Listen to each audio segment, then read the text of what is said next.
Could you please speak about the Four Noble Truths? Okay. Gautama the Buddha created an understanding and a pathway to higher consciousness and enlightenment.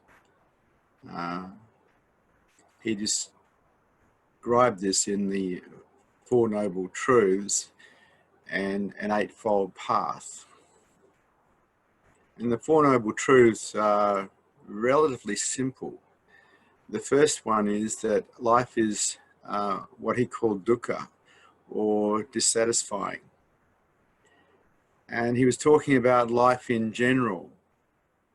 And then he went on in the second Noble Truth to state why. And the reason why is that he saw clearly that people suffered because they desired things to be different than how they were. And the more effort we put into any desire to make things different, or the more resistance we put into it, the more we suffer. He also stated that this dissatisfaction with life was created by our attachments, what we get attached to, the things that we think that belong to us or that we love. And when these things get threatened, it causes dissatisfaction in ourselves again. And so the two causes of this dissatisfaction or suffering are created by desiring things and by getting attached to things, and the resistance involved in both of those. And so the first two noble truths, life is dissatisfying. The second is this dissatisfaction is caused by desires and attachments. The third noble truth, this is pretty simple, is he stated there can be an end or a cessation to this dissatisfaction, to this suffering. And then in the fourth noble truth, he put forward an eightfold path towards enlightenment or towards higher consciousness. And it is in these Four Noble Truths that in a lot of ways Buddhism has its basis. A clear understanding that life is the way it is, and it is dissatisfying the way it is. This dissatisfaction is caused by resistance in desires, resistance in attachments, and a way out. Now, when it comes to the Eightfold Path, that is a series of ways of being in the world and in meditation that support higher consciousness and support enlightenment.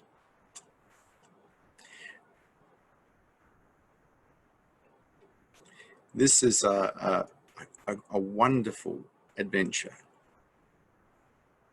to actually have a look at life, see that it's dissatisfying, see that there's the reason why, and see the possibilities on how to get out of it.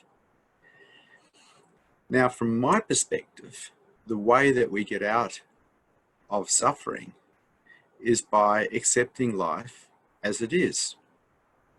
So whatever comes, you don't hold on to it. You let it go. Whatever happens, you accept it. And in that acceptance, there's no contracting. In that acceptance, there's a freedom. There's an end to the story. And so, from my perspective, the way to higher consciousness is to develop some spiritual practices that allow you to become present to reality instead of present to dream. That's meditation, mindfulness training, and at the same time, practicing openness, practicing a way of being in the world that is the way of the heart. Because if we practice the way of the heart and we start finding love in our lives, we don't get caught in any of the wrong things. We don't get caught in lying, cheating. We don't get caught in wrong livelihood. We don't get caught in wrong speech. We don't get caught in all the wrongs. Because when heart is present, when love is present, we just want to take care of everyone and everything. And so I see Buddhism today as a way of being in the world. And I see the best way for a human being to be in this world is the way of the heart, the way of love. And so when we are moving through the world with love, we are taking care of everything and everyone. We're not going to get caught in negativities that take us into lower consciousness. And so rather than a set of rules as to what we should or shouldn't be doing, I prefer to teach the way of the heart, because if people can find their heart, if they can find love, the way that affects everybody's mind is we just want to take care of everything and everyone. I call this the beauty way. But what it demands is a level of openness that most people don't have because they're too defended. And so the approach to higher consciousness is the practice of openness, the practice of meditation, the practice of mindfulness, the practice of self-inquiry. All of these practices enable higher consciousness, but the key is heart. The key is love. Because without love, we do need rules and regulations. We do need morality. But when love is present, when we're perceiving love, no rules are required. We will take care of everything and everyone, because that's the way love affects our minds. And so I see modern Buddhism as a way of being in the world, a way of serving heart, which really ends up serving everything and everyone. And the more we're in service to others or other things besides ourselves, the less I in the picture, the better. And if we're really on the way of the heart path, there is practically no I, because you love what you're doing. You love being in service. You love taking care. And that's one wing of a bird, that path of the heart. The other wing is the path of discipline, the path of meditating, the path of being present to what is real, mindfulness training, the path of self-inquiry. And with these two wings, we can fly. The way of the heart, practiced through acceptance and openness. The way of discipline, practiced through meditation, mindfulness, and self-inquiry. And you're going to create your reality.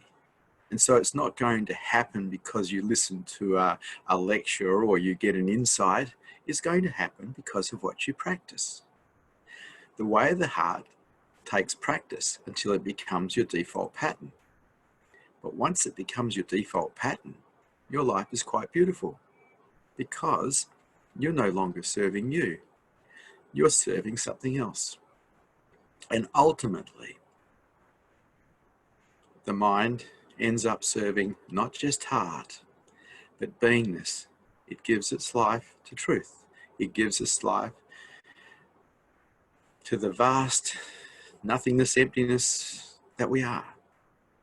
The mind falls in service to truth. It is in that unconditional surrender to truth that enlightenment can occur. And what leads to that is this understanding of the Four Noble Truths and the pathways that allow you to get to higher consciousness and enlightenment. But ultimately, I'm not really big on rules. I'm more on the way of the heart. Morality is used and needed for those who don't have heart. Find heart. Find your love. Open up. Take down your defenses so you can perceive love. And then move forward from that place. Move forward from a place of taking care, of being in service, of loving humanity, of loving the planet. This is the beauty way. This is how I see Buddhism in this century, the 21st century, as a way of being in the world that is beautiful for everybody and yourself.